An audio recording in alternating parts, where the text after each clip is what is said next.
We are also keeping tabs tonight on Mar-a-Lago down in Florida as we await former President Donald Trump's promised very big announcement. Of course, many are anticipating he'll announce plans to run for president for a third time in 2024. He's been hinting at a run for months and teased tonight's event while campaigning during the closing days of the midterm elections. Unlike the past two elections, Trump may not have the same level of support in the GOP this time around.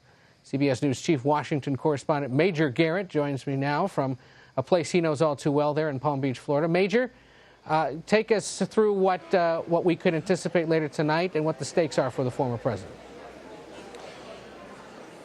Well, Ed, those who are anticipating an announcement of candidacy for 2024 for the American presidency are well-founded. That's every indication is that's going to be what happens here at Mar-a-Lago. And I will tell you, there is a very large press contingent assembled. I'm on a press riser that's got at least 3 levels. I would say 30, maybe 35 cameras, 5 or 6 rows of tables behind the riser for print and digital journalists. And then, as you see, all the chairs arrayed in front of the rostrum for the former president. We are told that will include supporters, rank-and-file members of the Republican National Committee from lots of different states. That's meant to be a show of grassroots party support within the party organization, if you will, and the president's intentions to declare. And the idea, Ed, is it's 2016 all over again. Obviously, no one was going to challenge former President Trump in 2020 for his bid for re-election from the White House. But in 2016, he had lots of critics, doubters. Some Trump loyalists would say Republican establishment haters.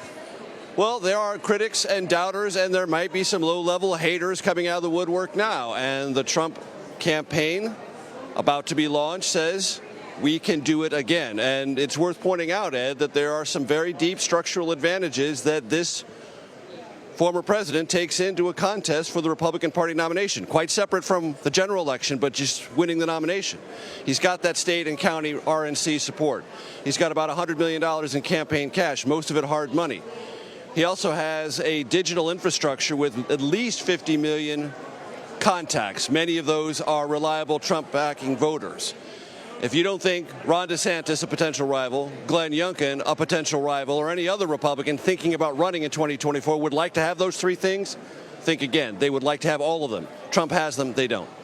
Of course, even as he prepares for another presidential bid, and as you point out, thankfully, for reminding us contextually there about the size and scope of his operation, he remains under legal threat.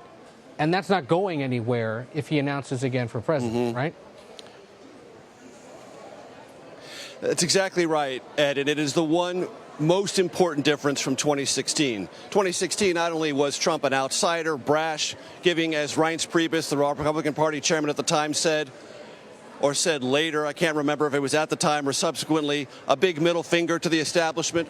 All of that aura is, if not tarnished, less vibrant and less visible. And what stalks the former president is legal woes in Atlanta, the Fulton County investigation into a scheme to overturn the election results there, the Justice Department's ongoing investigation into allegations of mishandling and repeatedly mishandling classified documents, plus ongoing investigations in New York, some of them civil, possibly in the future, some of them might be criminal, though they're just civil right now. All of that hangs over the former president and complicates all of his maneuvers on the political stage. Now, close advisors to the former president have told me, whether this is true or not, Ed, he has come to believe that by announcing his candidacy, he will shield himself from possible indictment, basically daring Fulton County, daring the Justice Department, hey, I'm an announced candidate for the presidency.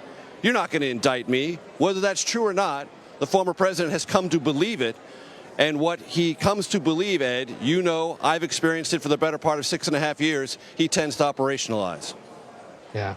Well, we will wait to see what exactly he says later tonight. I mean, all signs point to it being a third campaign.